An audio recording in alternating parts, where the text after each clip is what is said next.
A Wall Street banker and a Peace Corps volunteer walk into a bar.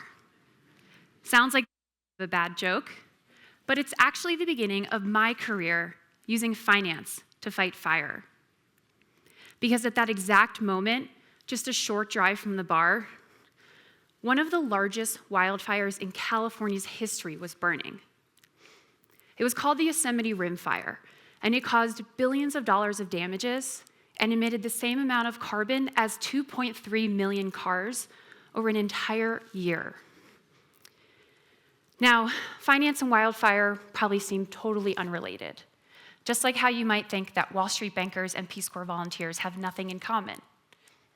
But this was Berkeley, and I can promise you that crazier things have happened on that campus. As a former banker and investor, I understood financial sustainability and wanted to find a way to incorporate social and environmental impact into my career. My classmate, the Peace Corps volunteer, he understood the impact piece and wanted to find a way to make it financially sustainable. So we put our heads together and, fueled by a little liquid courage, we got to work. We started talking about the rim fire and the underlying causes that are making wildfire seasons worse year after year. I realized that I had a lot to learn.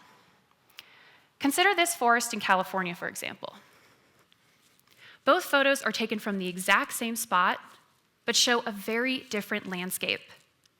The photo on the left is from 100 years ago, when forests more closely resembled their natural state.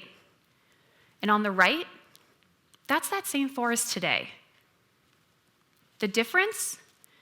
Human intervention, or more specifically, over a century of putting out every fire as soon as it starts, which disrupts the natural fire cycle and causes forests to become drastically overgrown like you see here, with up to 10 times as many trees as nature intended.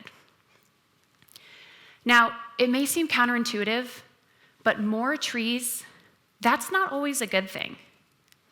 I know this goes against everything we ever learned as kids, so I'll say that again. More trees is not always a good thing. In fact, overgrown forests allow fire to spread much more easily, which makes the fires themselves much more severe and more difficult to control. When you add in drought and climate change and tree mortality, you have the perfect storm. You've probably heard of the drought that California has been facing, but did you know that the state also has over 129 million dead trees? That's enough to stretch from here to the moon and back. Not once, not twice, but 5 times. That is a lot of fuel just waiting to go up in flames. You've probably also heard or maybe even seen firsthand some of the damage that wildfire can have on rural communities. And that's no surprise knowing that nationwide, 1 in every 3 homes is at risk of wildfire. But you can live hundreds of miles away and still be affected by forest health. And that's because in addition to providing clean air, national forests are the single largest source of drinking water in the US, providing clean water to over half of Americans, from Atlanta to Los Angeles to Portland, and countless cities and towns in between. So no matter where you call home, you rely on healthy forests for the air that you breathe and the water that you drink, and the mountains where you go to unwind. But given current wildfire trends, these resources are all at risk. But we know what we can do, and it's called forest restoration. Restoration is a pretty simple concept. It means restoring the forest to a healthier density and a more natural state. That can include prescribed burns, management of invasive species, thinning of trees, all in an effort to improve a forest's resilience to wildfire. We aren't trying to avoid fire completely. In fact, that's what got us in this situation in the first place.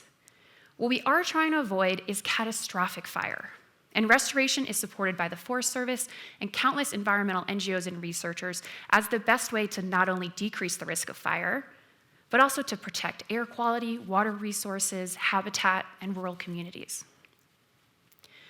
But just because we know what needs to be done doesn't mean we're doing it.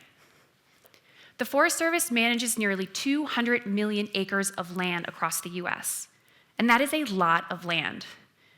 In fact, if you were to combine all the Forest Service land into one state, it would be bigger than Texas. and nearly half of that land is in need of restoration, which could easily cost over $100 billion.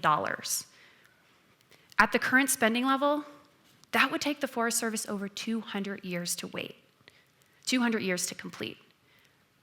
With an increasingly hotter and drier climate, we don't have 200 years to wait.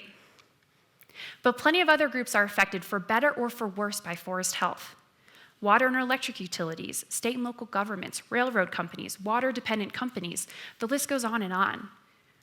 We often think of environmental conservation as a cost, but in this case, and in many others, investing in forest health can actually be a proven benefit, not just to the environment, but to the bottom line as well.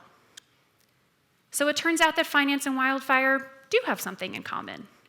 And recognizing that, my co-founders and I created a new type of investment called the Forest Resilience Bond.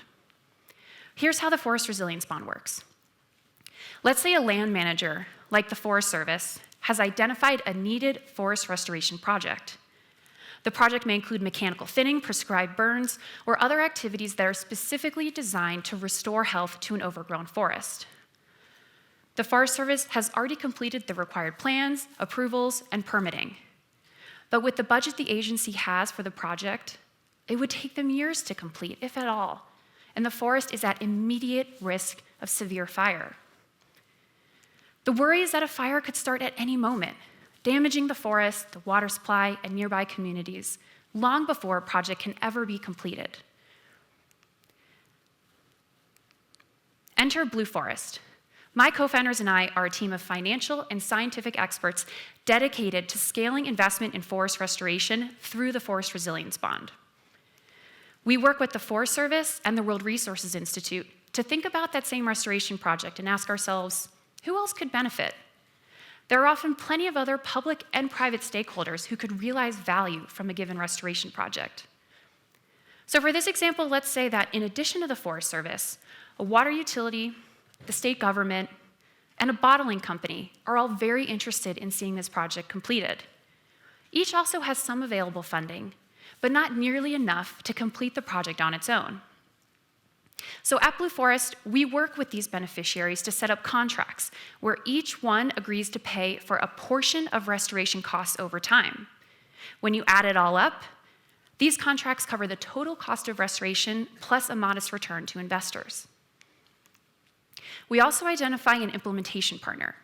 This organization is responsible for all the on-the-ground restoration work, and we look for an experienced and knowledgeable nonprofit that knows this forest and has relationships with the Forest Service and local community stakeholders. Then we package all these contracts together to establish a Forest Resilience Bond, also known as the FRB, which is made available to private investors. Private investors may include large pension funds or insurance companies, or mission-driven groups like foundations and impact investors who want to invest in their local communities while also diversifying their portfolios. It's important to note that none of these investors have any say on the who, what, where, or when of any of the restoration work financed by the FRB.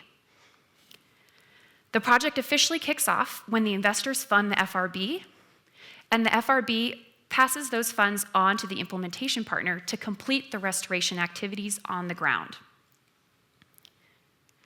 Over time, the beneficiaries make payments to the FRB as agreed to in their contracts, and the FRB passes those funds back to investors to reimburse them for their capital. Throughout this whole process, third-party monitoring and verification is going on to ensure that the project is complete and to measure the benefits that are being created. We're already using bonds to finance infrastructure like roads and bridges, and this really isn't all that different. Instead, we're using bonds to finance green infrastructure like forests, with similar returns to investors. And in the end, wildfire risk is reduced now, not later. The beneficiaries have achieved their goals, and we all enjoy the benefits of a healthy forest: clean air to breathe and water to drink, places to recreate, and habitat for wildlife. And we're able to do this because the FRB redefines forest restoration, not as a cost, but as an investment opportunity. This is a really important distinction because if we think of forest health as an investment opportunity, we can attract a fresh and vast source of capital to a problem that is desperate for both. Of course, we do have to be careful. We're talking about public resources here, so thoughtful governance is crucial to ensuring that private capital enriches the environment rather than exploits it. But assuming we have the proper checks and balances in place, wildfire is just the beginning. What if we could use this model and combat other climate challenges with it? Flooding, sea level rise, air pollution. We are investing in some of these issues already, but we need to be doing more, a lot more. And that's because every year, according to Credit Suisse, $50 billion is invested in the environment, the vast majority of which is from governments and philanthropy. Sounds like a lot of money, right?